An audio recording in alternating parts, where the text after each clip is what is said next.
তো hey guys আসসালামু আলাইকুম। আজকে চলে আসলাম নতুন একটা ভিডিও নিয়ে। এই ভিডিওতে আমি গ্রামে থাকো, গ্রামের ভিউটা জাস্ট ওয়াও। তো গাইস আমি এখন এই জায়গায় দাঁড়িয়ে রয়েছি, আর গ্রামে আসার পরে যে অনেক বৃষ্টি হয়েছে আকাশের দিকে একটু দেখাবো, আর এই যে নিচের দিকে। তো গাইস এটা আমার বন্ধু ছিল। তো গাইস এই ভিডিওটি অনেক অনেক ভালো হতে চলছে। তারপরে গাইস এই দেখুন গ্রামের সব গাছে এভাবে ফুল হয়। ফুলটা খালি একটু দেখুন গাইস, মনে আছে ফিল্টারে একটা ফুল আসতো, এই ফুলটাই মনে আছে। তো গাইস গ্রামের পরিবেশটা আরেকবার সুন্দর করে আপনাদের দেখাই। এদিকে আছে সব এই যে গাছপালা, গ্রামের দিকে সব গাছপালা হয়।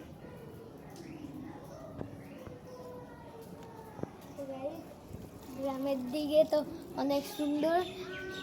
আজকেরা এই ভিডিওটি অনেক মজার হতে চলছে।